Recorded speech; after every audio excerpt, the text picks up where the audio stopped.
Hey there, guys. This is Preston Cohn with Cohn Creatives and Donor Curve, and I wanted to reach out with a video that we have received a lot of questions about, and it's how do I add someone to my business manager account? Now, if you're not familiar with what a business manager account is, you can go back, look at our YouTube channel, and there is a video that we talk about what is a business manager and why is it useful. Um, the quick synopsis of that is if you are an organization, whether you're a nonprofit or you're a business that has multiple Facebook pages, multiple employees, multiple ad accounts, or even pixels, if you know what those are, you will be able to use and benefit from the business manager account that Facebook provides. It's a centralized hub, essentially, of all of those things. So we're just going to go to business.facebook.com and click enter. And as that loads, you'll see I'm connected to several different business managers here, but I'm going to click my business manager. I'm going to go to business settings up there in the top right hand corner of the screen. I clicked that a little quickly, but you'll see if I go back here, this is just showing some performance, some pages that I'm connected to, business settings right up here in the right hand corner. This will then take me to the page that manages all of those assets that we just talked about. Now, I've got people, I've got partners, I've got pages, ad accounts, and there's, again, a video about each of these, or that goes in more depth, I should say, about this on our YouTube account. So feel free to take a look at that. Right now, what we're going to do is we're going to talk about how to add someone. Now, there are many different ways you might want to add someone. You may want to add someone that is, we're just going to use my email address. You might add someone that is an employee, or you might add someone that's an admin. Maybe you're adding a business partner or a new marketing manager who's come on board to your company. And in that situation, you might as well make them an admin because they're going to have access to managing the team, controlling the team, controlling finance and credit cards, and all of the accounts and tools that are associated with that. So that's a really quick click, and you can give them access to that. In this situation, I don't want to do that because I'm looking to just add an employee. So there are other ways. I can also just add a finance analyst or even a finance editor if I want to just provide that as a role. So right now I'm going to go ahead and click employee access, and then I'm going to click the pages that I want to give them access to. So I'm going to go to Cohn Creatives, and on the right hand corner you'll see, or the right hand side, you'll see that there are a number of different access levels that you can assign. And this really gives you full control over what you want to give them access to. Maybe it's just someone who understands and manages the jobs. Maybe it's someone who creates the ads for you, right? Maybe it's someone who just manages and moderates comments.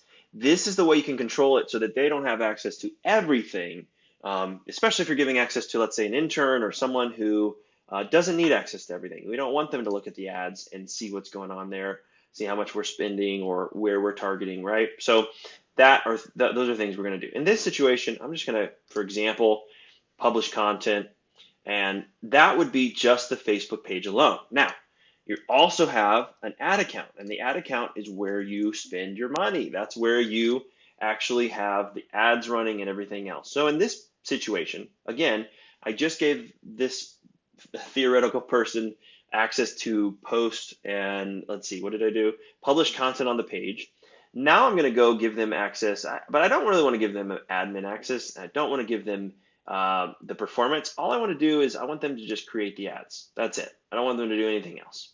So in that situation, now I would click invite, and it would send them an invitation to their Facebook page. You can also send an invitation to your email address, depending upon if you're using the same email address that is connected to their Facebook account. And that is as simple as it gets. There are some other things that you may want to think about at some point, but at this point, it's a little above what we're doing and talking about here. So you'll click invite, and that person will then be sent an invitation. It may or may not work because, oh, there we go, it worked. And you can see that is done. Now, when they get the invitation and they accept it, they will have access to only those assets. They won't see everything else. So it's a really, really useful way to be able to get, and I actually just got a notification, you see it up here on the right-hand screen, to add this account. So that is how you add someone, and that is how you would add someone as a manager of the page. Now, going back, let's say if I wanted to give myself a specific access. So I'm going to go ahead and go back to people. I'm going to go add. I'm going to give an example of, let's see here, info@konecreatives.com. Click. I'm going to do, in this situation, I'm going to do a finance analyst. Okay, they can look at the transactions, the invoices, the account spend, the payment methods. They can't create and edit the credit card information. Click that, and then I'm going to go to the ad account because that's the only place that we're spending money is the ad account. We're going to go to our page, and we're going to then give access to that page, and we're just going to say they can view performance. Access reports and view performance. And then we're going to click invite. And at that point, again, that would go down to that person as just a finance analyst. So that's a couple ways of how you do it, how you add someone to your business manager account with different levels of access. I hope you have success. And if you have any questions, usually they provide a good detailed understanding of what it equates to in terms of managing campaigns. But you can also do a quick Google and they will show you exactly for each one of these because there are quite a few throughout the process. I hope this is helpful. And again, this is Preston Kone with Donor Curve and Kone Creatives. Talk soon.